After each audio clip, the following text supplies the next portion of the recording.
The Licensure and Certification Application, Form HS-200, is a multi-purpose form used for all facility types that are licensed by the Department of Public Health, Centralized Applications Branch. The HS-200 is a 4-page form broken up into sections: application information, licensee information, facility, agency, or clinic information, and property information. Each section is required to be filled out, and the information is used by the provider to report to the Centralized Applications Branch the type of application being submitted for processing.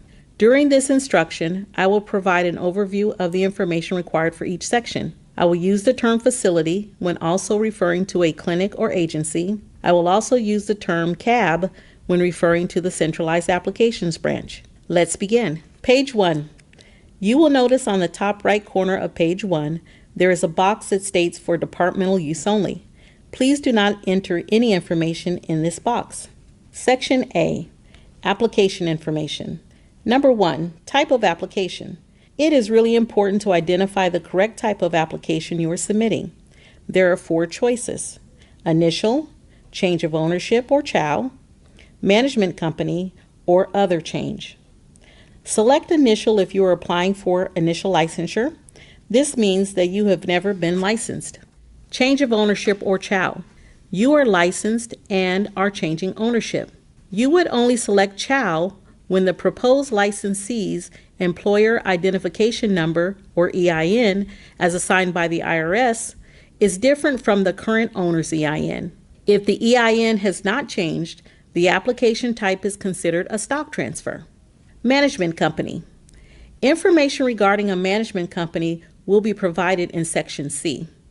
Other changes. Select this field to report all changes to an existing licensed facility. Number 2. Fill out only if you are submitting a CHOW. Number 3. Amount of fee enclosed. Please do not submit any fees with your application. Once all of your application documents are received, you will be contacted by CAB regarding your fee. Number 4. Type of change. Please check all that apply. This is the area where you report your changes. If the type of change is not listed, check Other and write the change. Please refer to the provider checklist to determine the documents required to be submitted for the type of change you have indicated. Number 5. Identify your facility type. Only select one.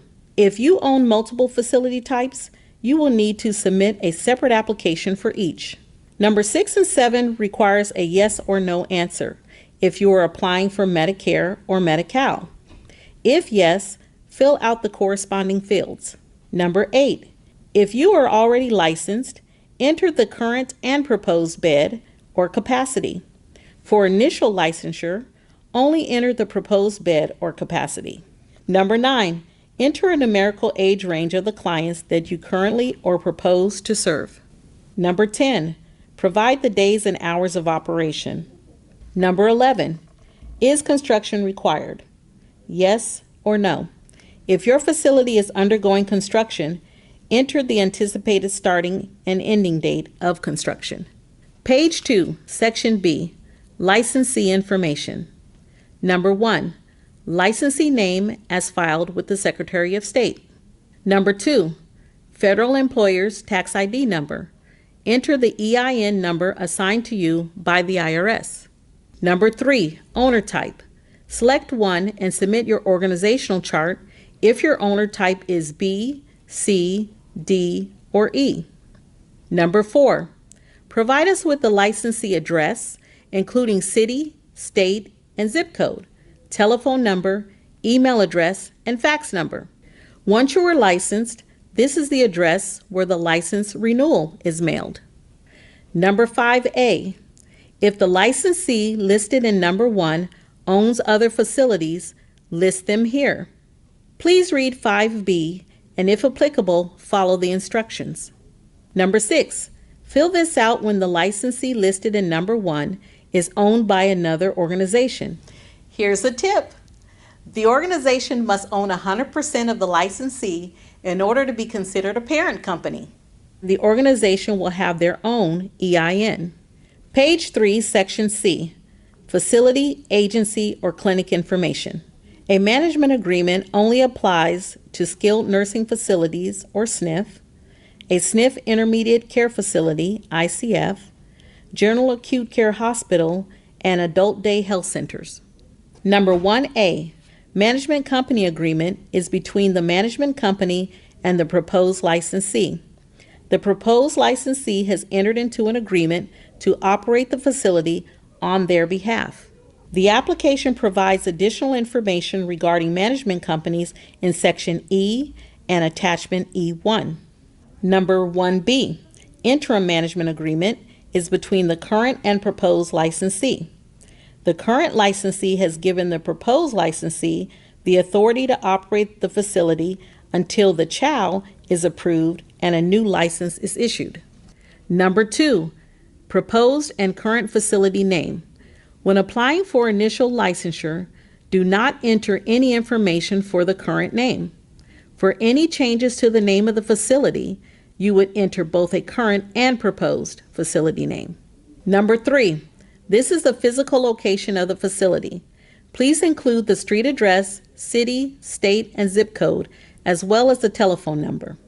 Number 4, enter all fields related to the mailing address, if different than the physical location listed in number 3.